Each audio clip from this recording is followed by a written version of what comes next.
లోక గణాలు మెరిచాడని ఆరని దేవుల జ్యోతిగా వెలిగే తారక వచ్చింది. పాడిన పాటలు పశువుల జాలకు ఉయ్యాలవేసింది. ఆరని దేవుల జ్యోతిగా వెలిగే తారకటొచ్చింది. పాడిన పాటలు పశువుల జాలకు ఉయ్యాలవేసింది. ఆ జన్మయే ఒక మర్మము, ఆ జన్మయే ఒక మర్మము, ఆ మర్మమే అనురాగము. ఆ మర్మ కిరణాల అరుణోదయం, కరుణామయి కిరణాలు అరుణోదయం. సుధా మధుర కిరణాల అరుణోదయం, కరుణామయి కిరణాలు అరుణోదయం.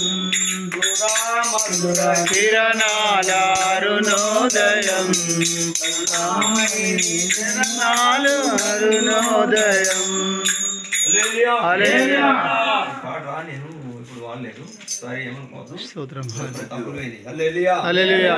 హల్లెలూయా.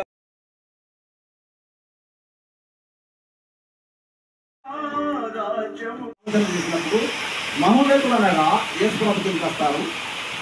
సర్వశక్తిమంతుడు అన్నప్పుడు యెహోవా దేవునికి వస్తాడు. హల్లెలూయా. హల్లెలూయా.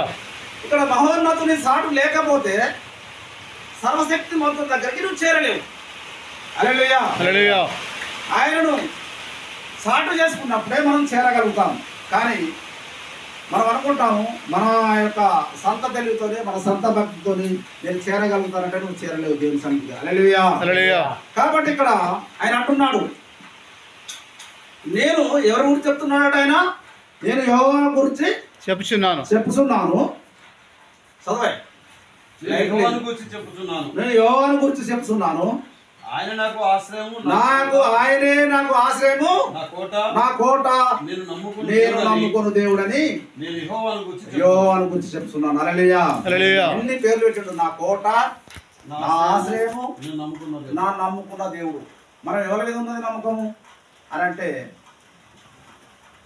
మనకు ఒక క్యారెక్టర్ అనేది కరెక్ట్ ఉండదు, ఒక లెక్క అనేది మన దగ్గర ఉండదు. హల్లెలూయా. హల్లెలూయా. మనం ఎవరిని ఆశ్రయిస్తున్నాం అని అంటే ఆయన అంటాడు, యోహాను సువార్తలో చూసినటువంటి దీనికి మాట 15వ అధ్యాయం 1వ వచనం చదివినట్టయితే ఎలా ఫలిస్తాం అని అక్కడ రాయబడి ఉంది. 1వ వచనం చూడండి ఒకసారి. నేను నిజమైన ద్రాక్షవల్లిని, నా తండ్రి వ్యవసాయకుడు, నాలో ఫలింపని తీగను ఆయన తీసి పారవేయును. హల్లెలూయా.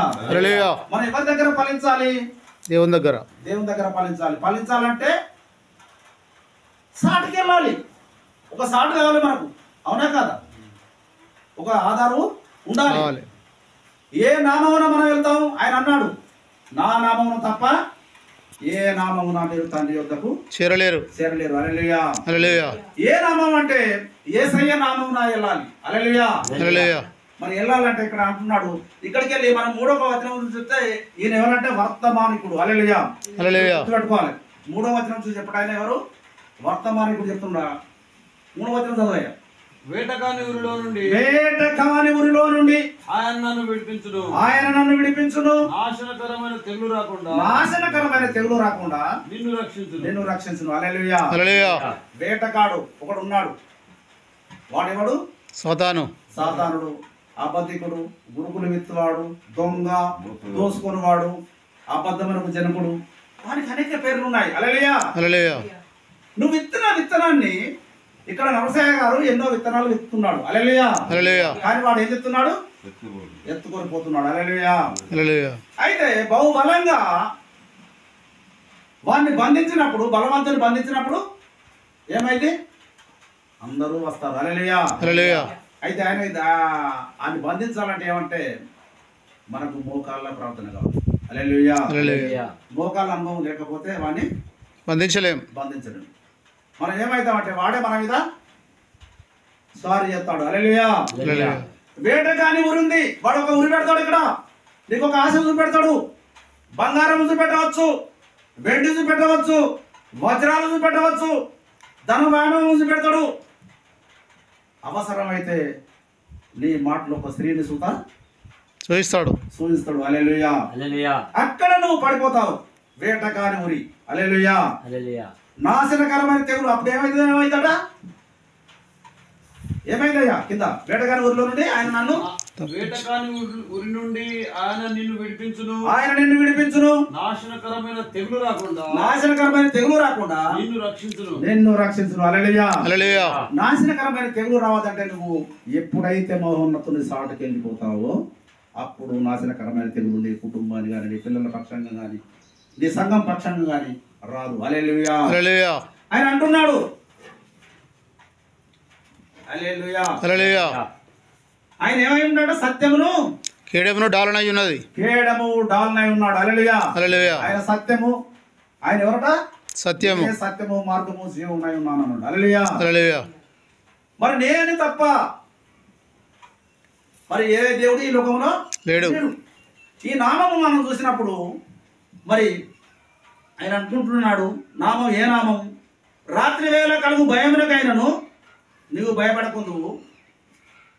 రాత్రి వేళ కలుగు భయమునకైనను, పగటి వేళ ఎగురు బాణమునకైనను, చీకటిలో సంచరించు తెగులుకైనను, మధ్యాహ్నమందు పాడు చేయు రోగమునకైనను. హల్లెలూయా. నువ్వు భయపడకుందు. అంటే ఇక్కడ ఒకటి తెగులు ఉందట. ఏముంది? తెగులు ఉంటుంది. మన క్రైస్తవులకు రాదని అనుకుంటాం మనం. అయితే మిట్ట మధ్యాహ్నం మనం పోయినప్పుడు ఏమైతే అంటే ఎండ కొడుతుంది చూడు. ఎండ కొట్టిన వరే గాలి కావరాయి పడిపోతారు. అది ఏమనుకుంటారంటే వడదెబ్బ అని అంటాం మనం. కాదు, అది సాధారణంగా దెబ్బ. హల్లెలూయా. రాత్రి వేళ కలుగుతుంది భయం. చిన్న చీకటి కనిపిస్తుంది. అక్కడ చిన్న చీకటి చూసి మన లేడని మనం చూసి జడిసిపోతాం. హల్లెలూయా. దాంతో ఏమైతే సైతానుడు గలిబిలి చేస్తాడు. హల్లెలూయా. కాబట్టి మధ్యాహ్నము పాడు చేసే రోగంలో చీకట్లో సంచరించే తెగులు ఉన్నది. ఈ తెగులను కాపాడుకుంటా మెలుగుగా ఉండి నడవాలి సైనికులు లెక్క. హల్లెలూయా. లేకపోతే ఏమైంది? వాడు నిన్ను పట్టెత్తాడు. ఈ 4 హల్లెలూయా. క్రైస్తవులకు లేదు, ఎలాంటిది రాదనుకుంటారు. కానీ జ్ఞానము కలిగి నడవాలి. జ్ఞానం లేకపోతే పడిపోతాం. హల్లెలూయా. నీ పక్కన 1000 మంది, నీ ప్రక్కను 1000 మంది పడినను, నీ కుడి ప్రక్కను 10,000 మంది కూలినను, అపాయము నీ యొద్దకు రాదు. అపాయం. హల్లెలూయా. మరి అపాయం ఎందుకు రాదు మన ఎందుకంటే దేవుడు నీకు ఆశ్రయంగా ఉన్నాడు. ఎవరున్నారు ఇప్పుడు? దేవుణ్ణి ఆశ్రయం చేసుకున్నప్పుడు ఏ అపాయము నీ కుటుంబాన్ని సమీపించదు. కానీ దేవుని ఆశ్రయం చేసుకోకపోతే పైకి భక్తి గల వారామని చెప్పుకొడుచు దేవుని శక్తిని ఆశ్రయించకపోతే ఏమైతాం? పడిపోతాం. హల్లెలూయా. ఎల్లవేళలా మనకేముండాలంటే యేసు. అంటే ఈ యేసు అనేది ఎట్లుంటుందంటే శ్వాస ఇట్లా మన గుండె కొట్టుకుంటుంది. ఏ అన్నప్పుడు మీదకి వస్తుంది, సు అన్నప్పుడు కిందికి వస్తుంది. హల్లెలూయా. అది నిమిషానికి 72 సార్లు కొట్టుకుంటుంది. హల్లెలూయా. ఆ కొట్టుకున్నప్పుడు ఆ గుండె మాత్రం యేసును ఆచేస్తుంది, కానీ మనం మాత్రం యేసును అనేక పనులు ఉంటాయి. అనేక పనులున్నా నువ్వు నడుస్తూ దేవుని స్తుతించవచ్చు, కూర్చోండి దేవుణ్ణి స్తుతించవచ్చు, బస్సులో కూర్చున్నా దేవుణ్ణి కనపరచచ్చునా లేదా? కనపరచచ్చు. కానీ అది పట్టించుకోరు. వ్యర్థమైన వాటి మీద మనసు పెట్టి ఏం చేస్తారంటే మనుషులు, పాస్టర్లు సుధా ఎట్లా ఉంటారంటే వ్యర్థమైన ముచ్చట్లే. వాడు ఇంత చేశాడు, ఆ పాస్టర్ ఇట్లా, ఈ పాస్టర్ ఇట్లా, వీడి ఇట్లా, వాడు అట్లా, అది ఇట్లా, ఇది ఇట్లా, ఇవే. హల్లెలూయా. కానీ నువ్వు ఎవరిని ఆశ్రయించాలి? దేవుణ్ణి ఆశ్రయించు. నువ్వు అడుగు మోకరించి, నీకేం అడిగాడు? ఆయన అంటాడు మరి కీర్తన గ్రంథంలో, నన్ను అడుగుము జనములను శాశ్వతంగా ఇచ్చుతాను, భూదిగంతముల వరకు నీకు సొత్తుగా అయితే అంటాడు. 2:8 ఉంటుంది అనుకుంటుంది. హల్లెలూయా. నన్ను అడుగు భూదిగంతముల వరకు. ఎక్కడన్నాడా? భూమి దిగంతముల వరకు నీ సొత్తాట. అంటే నువ్వు సేవకులు అంటే ఊరికే రాలేదు. హల్లెలూయా. నన్ను అడుగుము జనములను నీకు స్వాస్థ్యముగాను, భూమిని దిగంతముల వరకు సొత్తుగాను ఇచ్చేదను. ఇది ఒకటి మనకు ప్రవచనం అని ఎత్తి పట్టుకోవాలి ప్రతి సేవకుడు. హల్లెలూయా. కానీ సేవకులు ఏం చేస్తారంటే ఆ వాక్యాన్ని చూస్తారు కానీ దాన్ని ఎత్తిపట్టి ప్రార్థించండి. హల్లెలూయా. హల్లెలూయా. ఆ మాటను ఎత్తిపట్టి, ప్రభువా నీవు 2వ కీర్తనలో రాశావు కదా నాయన, భూదిగంతంలో వరకు నాకు సొత్తుగా ఇస్తానన్నావు. మరి నేను నీ దగ్గర పరిచయం చేస్తున్న దేవా, నేను ఫలించలేకపోతున్నా, నాలో లోపం ఏంటి అని ఇట్లా మొండిగా అడగాలి దేవుడిని. హల్లెలూయా. హల్లెలూయా. కానీ మనం అడుగుతున్నాం. ఆయన అంటున్నాడు ఇంకా, నీవు కన్నులారా చూస్తుండగా భక్తిహీనులకు ప్రతిఫలం కలుగు. ప్రతిఫలము కలుగును. నీవు ఈ లోకంలో చూస్తావు, భక్తిహీనులు నీ మీద లేస్తున్నవారు నిన్ను ఎన్నో హింసలు పెట్టాలి, నరసయ్య గారిని చిత్రహింసలు పెట్టాలి, ఇక్కడ లేకుండా చేయాలి అని ఎవరైతే అనుకుంటారో వాళ్ళు ప్రతిఫలము కలిగేటప్పుడు నువ్వు కళ్ళ చూసే రోజు ఒకటి ఉంచాడు దేవుడు. హల్లెలూయా. హల్లెలూయా. అయితే మనం అనుకుంటాం, అది నా పక్షంగా జరుగుద్దా, నా పక్షంగా జరుగుద్దా అని అనుకుంటావు. కాదు, నీవు నమ్ముట నీ వలన అయితే నమ్మువానికి సమస్తము సాధ్యం అంటున్నాడు దేవుడు. హల్లెలూయా. హల్లెలూయా. నమ్ముతున్నావా నా కుమారుడు అని అడుగుతున్నాడు నేను. హల్లెలూయా. హల్లెలూయా. మనం సేవకు వచ్చినప్పుడు ఏమి తీసుకొని రాము, ఇంటికి తీసుకొస్తామా? ఆయన అన్నాడు, మీరు సేవ పోయేటప్పుడు 2 అంగీలైనా కానీ జాలనైనా కానీ ఏదైనా పట్టుకొని పోవద్దు, మీరు ఏ ఇంట్లో చేరుతారో ఆ ఇంట్లోనే శుభం అని చెప్పి ఉండండి. అక్కడ మీరు వెళ్ళే వరకు ఆ ఊళ్ళోనే ఉండాలి, ఆ ఇంటికే పోవాలి, ఇంటింటా తిరగవద్దని చెప్పాడు. ఆ సూత్రం కనిపెట్టరు.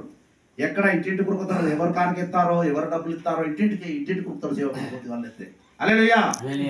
ఏ ఇల్లు నువ్వు ఇక్కడ నరసయ్యను మల్కాపూర్లో నరసయ్య నాకు పరిచయం అండి. ఈ ఊళ్ళే ఫస్ట్ నరసయ్య ఇంటికి వచ్చినాకనే ఇంకెవరి ఇంటికన్నా నేను వెళ్ళాలి. హల్లెలూయా. హల్లెలూయా. అవునా కాదు? అవును.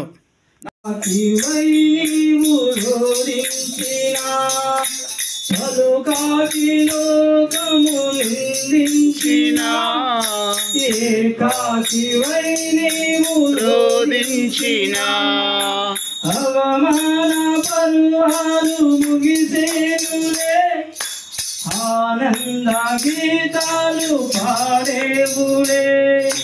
అవమాన పర్వాలు ముగిసేనులే, ఆనంద గీతాలు పాడేనులే. నవ్వినోళ్ళంతా నీ ముందు తలలు వంచేరు ఇక ముందు, నవ్వినోళ్ళంతా నీ ముందు తలలు వంచేరు ఇక ముందు. ఉందిలే దీవెనా ఎందుకు ఆవేదన, పొందిన యాతన దేవుడే మరచునా.